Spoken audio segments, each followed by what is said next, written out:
Radioactive, information, action.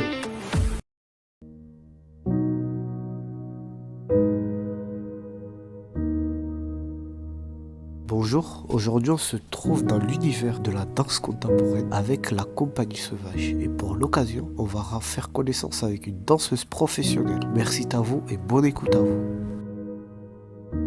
Bonjour, est-ce que tu peux te présenter s'il te plaît? Bonjour, oui, je m'appelle Noémie et je suis danseuse professionnelle et professeure de danse. Et avec mon amie Aude, nous avons construit la compagnie de danse Sauvage. Depuis combien de temps pratiques-tu la danse contemporaine? Alors, ça fait un sacré moment, ça doit faire depuis que j'ai à peu près 10-11 ans. Et avant ça, j'avais commencé un peu par la danse classique, la danse jazz aussi. Et la danse contemporaine, j'ai commencé un peu plus tard. J'ai commencé quand j'avais 10-11 ans.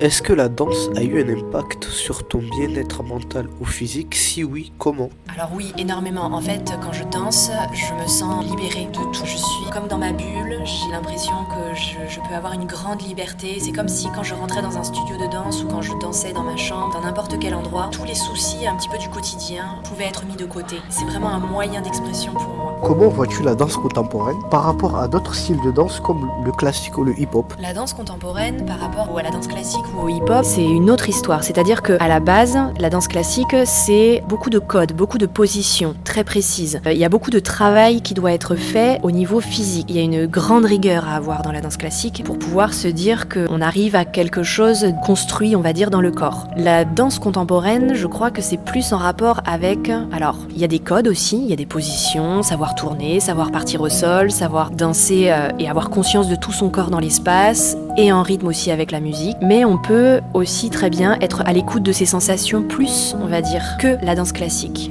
je pense. Et dans la danse hip-hop, c'est encore une autre histoire. La danse hip-hop, elle vient complètement d'une autre histoire. À la base, elle est née aux États-Unis, elle est née d'un mouvement revendicatif. On profite de cette discipline pour s'exprimer, mais pour raconter quelque chose, pour raconter aussi une lutte, pour raconter des situations qui sont pas faciles au niveau de la société quand c'est apparu dans les années 80. Et donc, il y a beaucoup de techniques différentes dans le hip-hop qui se sont créées, notamment des styles debout, des styles au sol, comme le breakdance par exemple, très en lien avec la rythmique, très en lien avec la musique. On est beaucoup plus sur des danses qui sont dans l'impact, alors que dans la danse contemporaine, on va être plus sur de la fluidité, sur de la douceur. Ça peut être aussi impactant, mais c'est différent.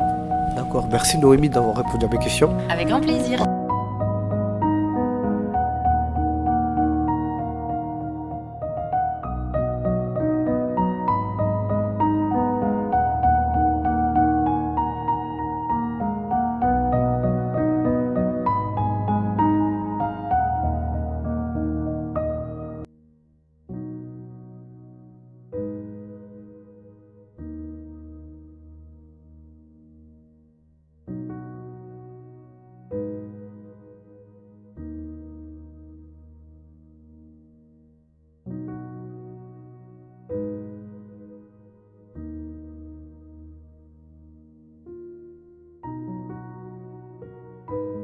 Et merci beaucoup pour votre écoute et j'espère que vous avez passé un très bon moment. N'hésitez pas à aller sur le site internet de la mission locale ou sur la page YouTube de la mission locale ou la page Facebook à regarder d'autres podcasts. Et n'hésitez pas à vous inscrire sur d'autres ateliers. Et j'espère qu'on se reverra bientôt avec de nouvelles expériences sportives. Merci, à bientôt.